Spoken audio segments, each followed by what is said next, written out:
ಹಣ್ಣು ತಿಂದ ಮೇಲೆ ಸಿಪ್ಪೆಯನ್ನು ಎಸಿತೀವಿ. ಆದರೆ ಈ ವಿಡಿಯೋ ನೋಡಿದ ಮೇಲೆ ಯಾರೂ ಸಹ ಸಿಪ್ಪೆಯನ್ನು ಎಸೆಯೋದಿಲ್ಲ. ಯಾಕೆ ಅಂತೀರಾ? ಈ ವಿಡಿಯೋನ ಕಂಪ್ಲೀಟಾಗಿ ನೀವೇ ನೋಡಿ. ಹಾಯ್ ಹಲೋ ಎಲ್ರಿಗೂ ನಮಸ್ಕಾರ. Welcome back to my channel. ಇದು ನನ್ನ ಚಾನಲ್ ಪವಿತ್ರಾಸ್ ಕನ್ನಡ ವ್ಲಾಗ್. ಬಾಳೆಹಣ್ಣು ಎಲ್ಲ ಸೀಸನ್ನಲ್ಲೂ ಸಿಗುವಂಥ ಹಣ್ಣು. ಪ್ರತಿನಿತ್ಯ ಸೇವಿಸಬಹುದಾದಂತಹ ಸೇವಿಸಬಹುದಂತಹ ಹಣ್ಣು ಬಾಳೆಹಣ್ಣು. ಇದು ಎಲ್ರಿಗೂ ಕೈ ಎಟುಕುವಂಥ ಹಣ್ಣು. ಬಾಳೆಹಣ್ಣನ್ನು ತಿನ್ನೋದ್ರಿಂದ ತುಂಬ ಅನುಕೂಲವೂ ಉಂಟು, ಅನಾನುಕೂಲವೂ ಉಂಟು. ಬಾಳೆಹಣ್ಣು ಅಷ್ಟೇ ಅಲ್ಲ, ಬಾಳೆಹಣ್ಣಿನ ಸಿಪ್ಪೆಯೂ ಸಹ ತುಂಬಾ ಉಪಯೋಗಕ್ಕೆ ಬರುತ್ತೆ. ಈ ಒಂದು ಬಾಳೆಹಣ್ಣಿನಲ್ಲಿ ತುಂಬಾ ಪೋಷಕಾಂಶಗಳು ಉಂಟು. ಹಾಗೆಯೇ ಬಾಳೆಹಣ್ಣಿನ ಸಿಪ್ಪೆಯಲ್ಲಿಯೂ ಸಹ ಉಂಟು. ಬಾಳೆಹಣ್ಣಿನಲ್ಲಿ ಹೆಚ್ಚು ಫೈಬರ್ ಅಂಶ ಇರುವ ಕಾರಣ ಊಟದ ನಂತರ ಜೀರ್ಣಕ್ರಿಯೆಯನ್ನು ಹೆಚ್ಚಿಸುತ್ತೆ. ಅಗತ್ಯವಾದ ಜೀವಸತ್ವ ಮತ್ತು ಖನಿಜಗಳಿಂದ ಕೂಡಿದೆ. ಇದರಲ್ಲಿ ಏನೇನಪ್ಪ ಇರುತ್ತೆ ಅಂತ ಹೇಳಿದ್ರೆ potassium, calcium, magnesium, manganese, iron ಸೇರಿದಂತೆ ಹಲವು ಸತ್ವಗಳಿಂದ ಕೂಡಿದೆ. ಗಳನ್ನು ಬಲಪಡಿಸಲು ಸಹಾಯ ಮಾಡುತ್ತೆ. ಕಣ್ಣುಗಳ ಆರೋಗ್ಯ ಮತ್ತು ತೂಕ ಇಳಿಕೆಗೆ ಸೇರಿದಂತೆ ಹಲವಾರು ಕಾರಣಗಳಿಗೆ ಬಾಳೆಹಣ್ಣನ್ನು ಸೇವಿಸಬಹುದು.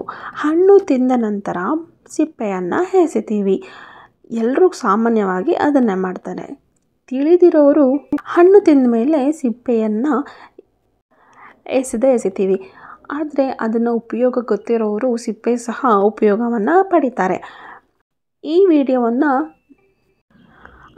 ಇನ್ನು ಮುಂದೆ ಈ ವಿಡಿಯೋವನ್ನು ನೋಡಿದ ಮೇಲೆ ನೀವು ಸಹ ಸಿಪ್ಪೆಯನ್ನು ಎಸೆಯೋದಕ್ಕೆ ಮನಸ್ಸೇ ಆಗಲ್ಲ. ಯಾಕೆ ಅಂತೀರಾ?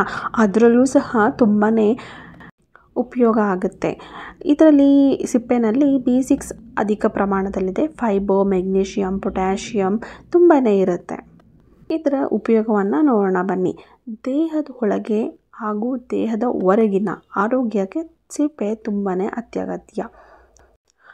ಮುಖದಲ್ಲಿ ಮೊಡವೆಗಳಾಗಿದೆ ಅಂತ ಹೇಳಿದ್ರೆ ಅದನ್ನು ತಡೆಯೋದಕ್ಕೆ, ನಿಯಂತ್ರಿಸೋದಕ್ಕೆ ಈ ಸಿಪ್ಪೆಯನ್ನು ಮುಖಕ್ಕೆ ಸವರೋದ್ರಿಂದ, ಉಜ್ಜೋದ್ರಿಂದ ಮೊಡವೆ ಕಡಿಮೆಯಾಗುತ್ತೆ. ಮುಖದಲ್ಲಿ ಹಾಗೂ ದೇಹದಲ್ಲಿ ದೀರ್ಘಕಾಲದಲ್ಲಿ ಉಳಿದಿರುವ ಹಳೆಯ ಕಲೆಗಳು ಇದೆ ಅಂತ ಹೇಳಿದ್ರೆ ಈ ಸಿಪ್ಪೆಯಿಂದ ನಿಧಾನವಾಗಿ ಒಂದು 10ರಿಂದ 15 ನಿಮಿಷ ಮಸಾಜ್ ಮಾಡೋದ್ರಿಂದ ಆ ಕಲೆಗಳೆಲ್ಲ ಮಾಯ ಆಗ್ತಾ ಬರುತ್ತೆ. ಸುಕ್ಕುಗಟ್ಟಿರೋದ್ರಾಗಿರಬಹುದು ಅಥವಾ ಕಪ್ಪು ಕಲೆ ಆಗಿರಬಹುದು ಮತ್ತು ಸುಟ್ಟ ಗಾಯಗಳಾಗಿರಬಹುದು, ಯಾವುದೇ ಆಗಿದ್ರೂ ಹಳೆಯ ಕಲೆಗಳನ್ನು ಮಾಯ ಮಾಡ್ತಾ ಬರುತ್ತೆ. ಮತ್ತು ಬೆನಿಫಿಟ್ಸು ತ್ವಚೆ ಹೊಳೆಯೋ ರೀತಿ ಮಾಡುತ್ತೆ.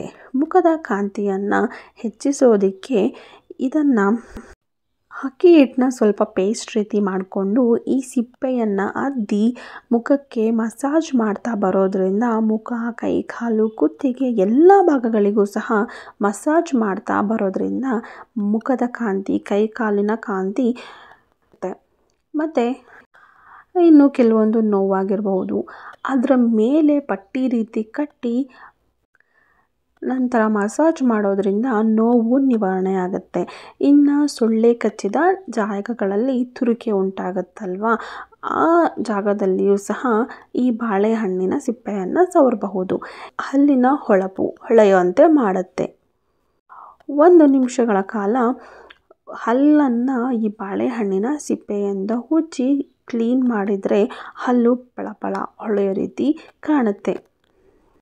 ಇದನ್ನು ಪ್ರತಿನಿತ್ಯ ಮಾಡೋದ್ರಿಂದ ಉತ್ತಮವಾದ ರಿಸಲ್ಟ್ನ ಸಿಗುತ್ತೆ. ನೋಡಿದ್ರಲ್ಲ, ಹಲ್ಲಿನ ಹೊಳಪಿಗೆ, ತ್ವಚೆಯ ಕಾಂತಿಗೆ, ಕಲೆಗಳು ಮಾಯ ಆಗೋದಕ್ಕೆ, ಎಲ್ಲದಕ್ಕೂ ಮೊಡವೆ ನಿಯಂತ್ರಣಕ್ಕೆ ಎಲ್ಲದಕ್ಕೂ ಇದು ಎಷ್ಟು ಸಹಾಯಕಾರಿಯಾಗಿದೆ ಅಂತ ಹೇಳಿ.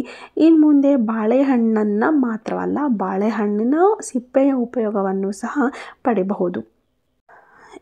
ಈ ವಿಡಿಯೋವನ್ನು ಕಂಪ್ಲೀಟಾಗಿ ನೋಡಿದ ಮೇಲೆ ಯಾರೂ ಸಹ ಬಾಳೆಹಣ್ಣಿನ ಸಿಪ್ಪೆಯನ್ನು ಎಸೆಯೋದಿಲ್ಲ ಅಲ್ವಾ? ಈ ವಿಡಿಯೋ ನಿಮಗೆ ಇಷ್ಟ ಆದಲ್ಲಿ ಪ್ಲೀಸ್ ಲೈಕ್, ಶೇರ್, ಕಮೆಂಟ್ ಮಾಡಿ. Thank you for watching.